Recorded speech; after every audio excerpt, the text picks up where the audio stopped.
إيسان كان فاكر انه وصل للعالم ده عشان يبقى البطل الرئيسي ومعاه نظام بيديله مهام تمشي القصه لصالحه، لكن اللي إيسان ما كانش يعرفه ان كان في شخص تاني بيراقبه من اول لحظه وصل فيها. والصدمه ان الشخص ده اكتشف انه يقدر يسمع كل كلام إيسان مع النظام. من كلام النظام عرف ان إيسان هدفه انه يقرب من السله حبيبه الشخص ده من ايام الطفوله عشان يتجوزها قبله ويثبت انه احسن منه، لكن بدل ما يواجهه قرر يسير ويمثل دور المنافس قدام إيسان لمده 10 سنين لحد ما يعرف هو ناوي على ايه. وبعد السنين دي كلها الشخص ده زهق من اللعبه لانه فهم ان إيسان كل اللي يهمه هو الفوز بالسله، فقرر يسيب كل حاجه ويسافر بعيد عن الدراما دي. ولكن قبل ما يمشي حصلت مفاجاه في الفرح. النظام ظهر لإيسان وقال له انت نجحت في الزواج من ستيلا والنهايه اكتملت وحان وقت رحيلي. إيسان شكر النظام لانه كان السبب في انه يبدا حياه جديده، لكن الشخص اللي كان بيراقبه كان مستخبي وسمع كل حاجه. ولما عرف ان النظام هيمشي ضحك لانه عارف ان من غير النظام محدش عارف القصه هتمشي ازاي، عشان كده لغى تذكره السفر اللي حجزها وقرر يفضل ويتابع النهايه بنفسه. فرح إيسان وستيلا كان حدث ضخم، الكاميرات في كل مكان والناس كلها بتتفرج على البث المباشر. كتبوا في التعليقات اخيرا بقوا مع بعض،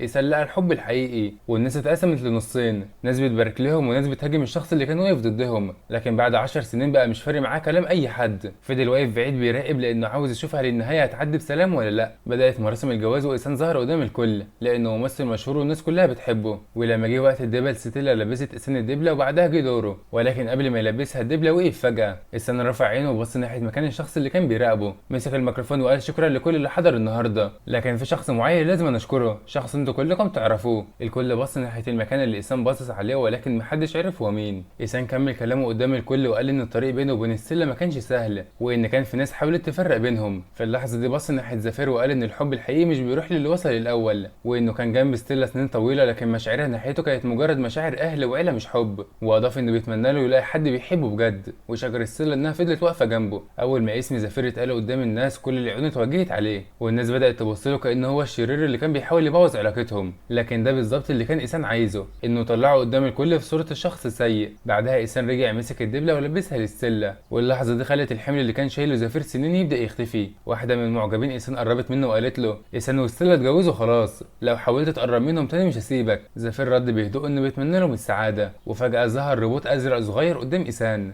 النظام قال له انت نجحت من الزواج من ستيلا وحان وقت رحيلي. إيسان شكر لانه كان السبب في انه يبدا حياه جديده، لكن اللي محدش يعرفه ان زفير هو الوحيد اللي كان سامع كل الكلام ده. من 10 سنين اول لما النظام ظهر لإيسان زفير اكتشف انه يقدر يسمعه، ومن خلاله عرف ان دوره في القصه كان دور الشرير. حاول يغير مصيره ولكن مفيش فايده، فقرر يكمل الدور للنهايه ويستنى اللحظه اللي النظام يمشي فيها. ودلوقتي النظام اختفى. زفير قال لنفسه ان اللي جاي هو الجزء الحقيقي من القصه. قبل ما يخرج من الفرح بص لإيسان اخر مره وابتسم ابتسامه صغيره وكانه بيقول له ان ايام الراحه بتاعتك خلصت. رجع بيته ورمى كل حاجه بتفكره بالماضي، وبعدها كلم شركه نقل عشان يبدا حياه جديده. وبعد نص الليل بعت رساله لشخص كان مثبت رقمه عنده. طول العشر سنين اللي فاتوا كان بيلعب دور الشرير عشان قصه حب إيسان والسله تكمل، لكن دلوقتي النهايه وصلت ومبقاش في نظام بيتحكم فيه. اللي ضاع منه هو مجرد اداه في قصتهم، قرر يرجعه تاني. واول حاجه في دماغه كانت مكانه ستيلا الحاليه. بعد 3 ايام الدنيا لسه مقلوبه بسبب فرح إيسان وستيلا والناس كلها لسه بتتكلم عنه. إيسان استغل الشهره دي وبدا يدخل السوق العالمي. وبعدها جه وقت زياره العيله وزفير قرر يظهر. وهو واقف قدام البيت كان سامع ضحك جوه، كان متخيل الجو السعيد اللي عايشينه، لكن النهارده هو مش جاي يبارك لهم، هو جاي يبوظ كل حاجه. اول واحد شافه كان إيسان، قال له احنا لسه كنا بنتكلم عنك، بما انك جاي تقعد تتعشى معانا. زفير وافق واستمتع بنظرات الناس اللي مش مصدقين وجوده، لكن والد إيسان بص له ببرود وقال له بما انك رجعت تتصرف كويس مع إيسان مفيش اي محاولات تانية، هم دلوقتي متجوزين. زفير بص لوالده اللي بالاسم بس ومش قادر يصدق ان اب ممكن يقول لابنه الكلام ده، لكنه سمع منه اسوأ من كده قبل كده. لكن الفرق ان زمان كان بيتألم اما دلوقتي بقى الموضوع مش فارق معاه. هز راسه وقال له بهدوء ما تقلقش،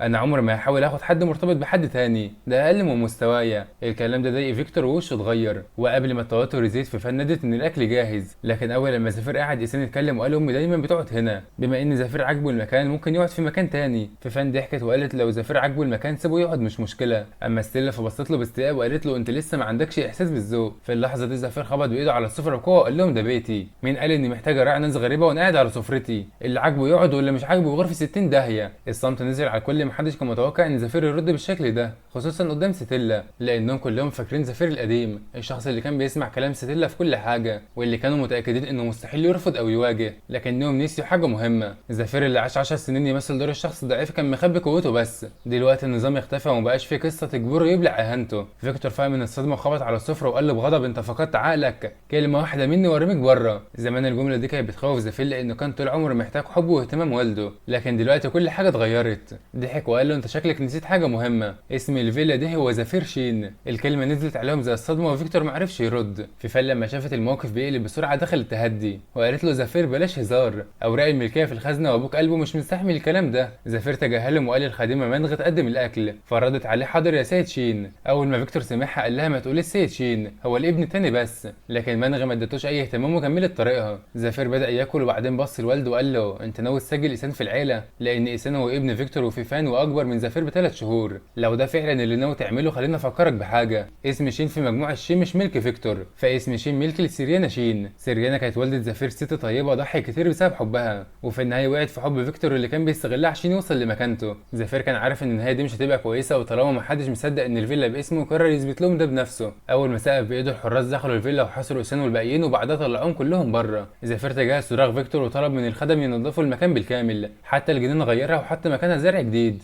لان زفير القديم ما كانش صاحب الحق في الفيلا. لكن بعد ما بلغ 18 سنه تحت اسم اشين بقى يقدر يسترجع كل حاجه، وطول السنين اللي فاتت كان بيجهز نفسه في السر مستني اللحظه المناسبه، واللحظه دي اخيرا وصلت. لما تليفونه رن قفل فورا لانه عارف ان اللي بيتكلم كتير بيضيع فرصته. تاني يوم فيكتور وصل وهو غاضب ومعاه فيفان. اول ما شاف زفير حاول يضربه، ولكن زفير مسك ايده ووجه ضربه لفيفان بداله. زفير كان مستني اللحظه دي لان فيفان كانت السبب في تحطيم حياه والدته. هي كانت عارفه انها مريضه ومع كده دخلت بيت عيله شين وخدت مكانها، ورمت قدامها تحليل النسب لحد ما ماتت وهي مقهوره. بعد موتها 3 شهور فيفان دخلت العيله بشكل رسمي، وساعتها كانت اول مره زفير يقابل ايسان ويسمع صوت النظام. زفير حاول يكشف علاقه ابوه وفيفان قدام الناس، ولكن ايسان قلب القصه لصالحهم، طلع قدام الكل يدافع عنهم وخلى الناس تصدق انهم كانوا حبيبين من زمان وانهم ضحايا، وبكده تحول ايسان من مجرد شخص عادي لنجم مشهور. فيفان اتصدمت وزفير ضربها كمان مرتين. فيكتور انفجر من الغضب وقال له انت ناكل الجميل ده اكبر منك، لكن زفير رد عليه وضرب فيفان تاني وقال له معلش ما كنتش سامعك.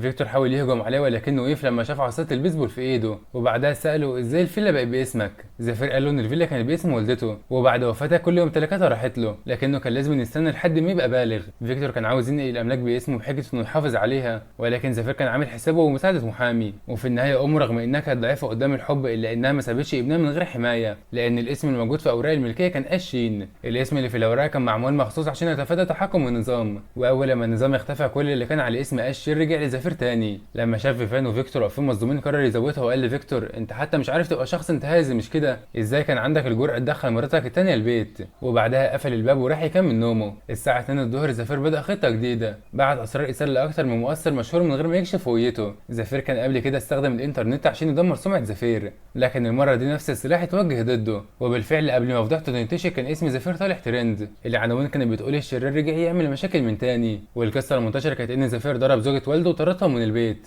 المشكله ان ايسان كان نجم مشهور وفيفان كانت واخده شهره بسببه، وبقت الناس شايفاه مثاليه، حتى ان الاثنين كانوا بيظهروا مع بعض في البرامج والناس كلها بتحب علاقتهم. ولكن الصدفه لعبت لصالح زفير، لما فيفان اتصل بايسان وهي منهاره كان ايسان فاتح بث مباشر وكل كلامها اتسمع قدام الناس. وفي نفس الليله مواضيع جديده غطت على فضيحه زفير، كشف حقيقه ايسان النجم المحبوب من زي ما الناس فاكراه، اسرار ايسان اللي حاول يخبيها. كل حاجه نزلت في وقت واحد، ولما ايسان حاول يمسحها كان الوقت فات، لان الصور والادله كانت انتشرت في كل مكان. ايسان كان مش فاهم التسريب جه منين، لان كل الناس اللي كانوا عارفين اسراره كان ساكت عليهم، لكن زفير كان عارف السبب، لان طول السنين اللي فاتت كان بيجمع كل اسرارهم ومستني اليوم اللي يستخدمها فيه. ورغم ان ايسان حاول يسيطر على الموقف وجاب ناس تدافع عنه، الا ان الشك دخل قلوب الناس، حتى ولو الجمهور لسه بيقولوا انه مصدق نجمه فعدد المتابعين بدا يقل. عدد متابعين ايسان نزل 3 مليون في ليله واحده، ورغم ان الرقم مش ضخم بالنسبه لشهرته ولكنه كان كافي يخليه يحس بالخطر. وبما ان ايسان وستيلا بقوا مرتبطين فضربته اثرت على الشركه كمان، وسهم الشركه نزل بشكل كبير. ستيلا دخلت في حاله غضب وفوضى، ولكن ايسان حاول يهديها، خصوصا ان عيونه نزلت عليهم وفي ناس كتير مش عاوزاهم يكملوا نجاحهم. ولكن بعد نهايه القصه زفير حس ان الضغط اللي كان مكبله سنين اختفى، دلوقتي بقى بيتصرف بحريه وكل خطوه بيعملها بقت ماشيه بسهوله، وده لان البطل من غير الحمايه اللي حواليه بيبقى شخص عادي. وفي يوم انتهى تصوير فيلم ايسان زفير قرر يظهر في عشان نهايه التصوير. اول ما ايسان شافه اتفاجئ وقال له انت بتعمل ايه هنا؟ زفير اكتفى بابتسامه صغيره وبعدها مشي من غير ما يلتفت حتى، وكان عارف ان ايسان هيلحقه. وفعلا اول ما لف من الطريق ايسان نادى عليه وقال له انت اللي كنت ورا اللي حصل على الانترنت مش كده؟ زفير ما انكرش، فايسان ابتسم بسخريه وقال له ملهاش لازمه المحاوله، انت مش هتقدر تكسبني، من 10 سنين وانت ما قدرتش ودلوقتي ما عندكش اي حاجه. زفير كان عارف ان دي شخصيه ايسان الحقيقيه بعيد عن صوره النجم المحبوب، فبص له وقال له كان نفسي جمهورك يشوفك بالشكل ده. وبعدها ساله وعرفت منين ان ما عنديش حاجه؟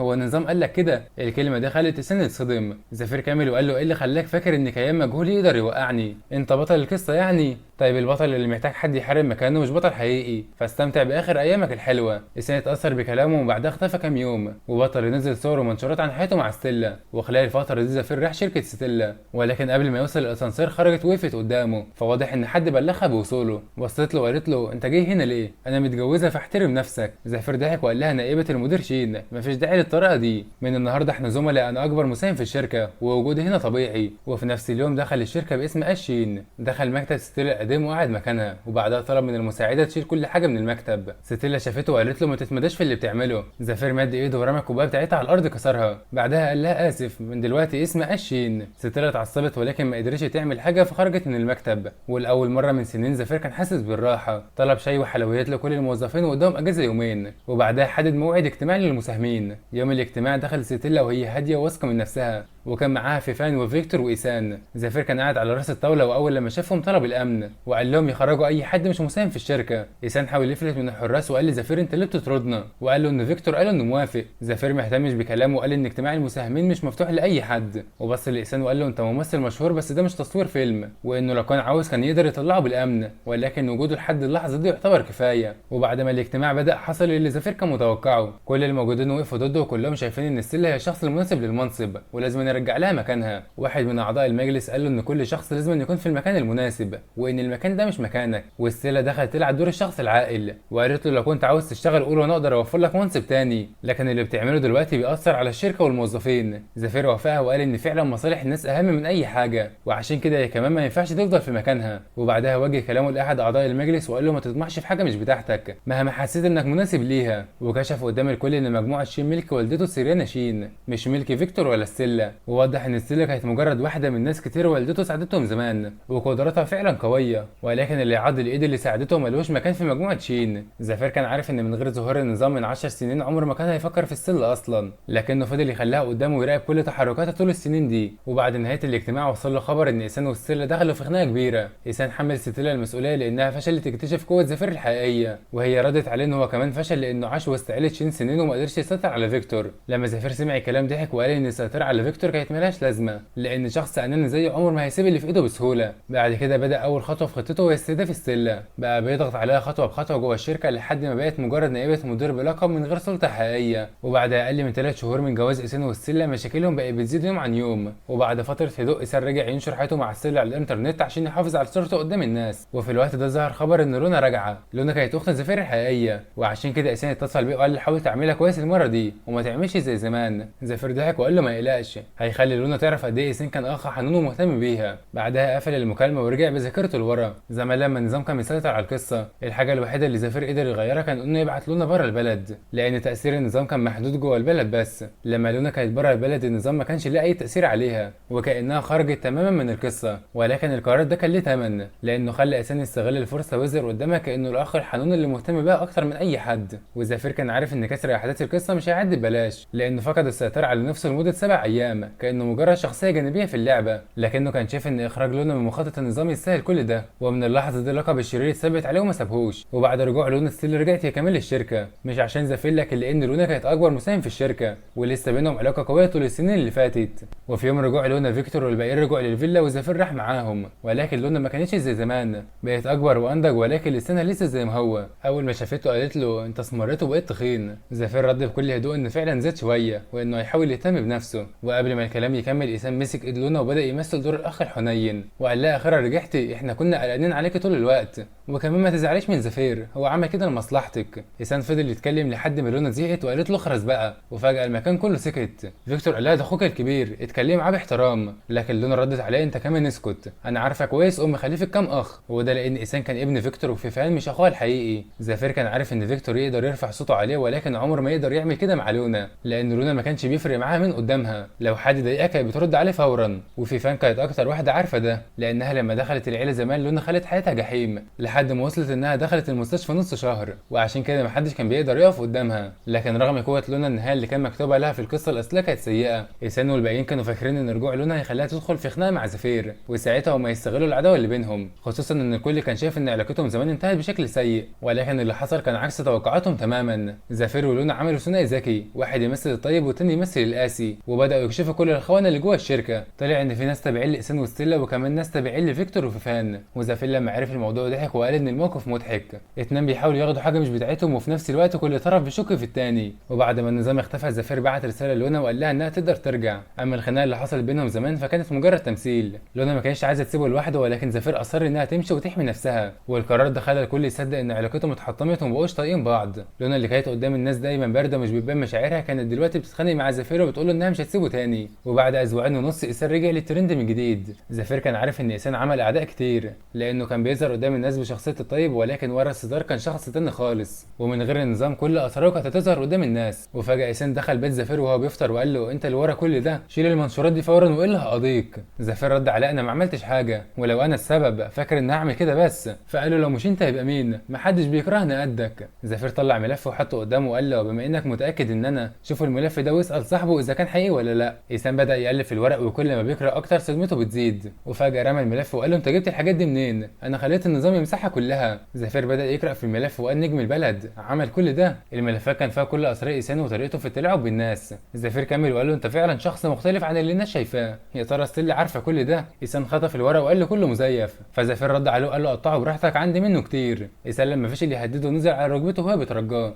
وبيقول له انا غلطت بس سيبني في حالي. زافير بص له وقال له فاكر امي؟ فاكر عملته فيها ايه؟ فاكر ال10 سنين اللي ضيعتهم بسببكم؟ اللي خدته مني عمره ما هيرجع ومش هسامحك. انت خدعت الكل ومن غير النظام ما كنتش هتوصل لاي حاجه. ايسان بص له بغضب وقال له الموضوع لسه ما خلصش. زافير شاور على التليفون وقال له المشكله يا ايسان ان كل ده كان لايف. ايسان اتصدم وبعدها خرج وهو منهار. المره دي صورته كنجم محبوب انتهت وكل اللي بنى اتدمر. حكايه ايسان وفيفان كأم وابن مثاليين بدات تنهار، وسمعه فيكتور كراجل محترم اختفت، وكل كلام اللي كسبه على حساب تشويه صوره زافير رجع عليه. اسهم مجموعه شين بدات تنزل بشكل مستمر وحسابات الشركه اتملى بهجوم الناس. فيكتور كان طول الوقت بيظهر نفسه كزوج مظلوم وراجل متسامح، وده كان مخليه يبان قدام الكل شخص نبيل، لكن بعد ما اكاذيبه اتكشفت رد الفعل كان اقوى بكتير. فيكتور اتصاب بالذعر وبدا يبيع اسهمه، وزافير ولونا استغلوا الفرصه واشتروا كل الاسهم بسعر قليل، وبكده ولا سهم واحد من الشركه فضل في ايد اي حد غريب. ولما لونا سالته هيعملوا ايه بعد كده، زافير سلمها اداره الشركه من غير اي تردد، لانهم كانوا صح في حاجه واحده، هو فعلا مش مناسب لحياه الشغل، هو شايف ان مكانه احسن وهو مرتاح وبيستمتع بفلوسه. اما اللي جاي بقى فكان عاوز يعيش حياه نفسه لاول مره، لكن رغم اللي حصل كان في شخص واحد بس لسه شايل له مشاعر من زمان. الشخص ده كان هو اللي عايزه بجد. زافير ما كانش عارف هل لسه في فرصه يرجعوا زي الاول ولا خلاص فات الاوان، لكن لو ما فيش طريق للرجوع فهو هيتمسك بها بكل قوته.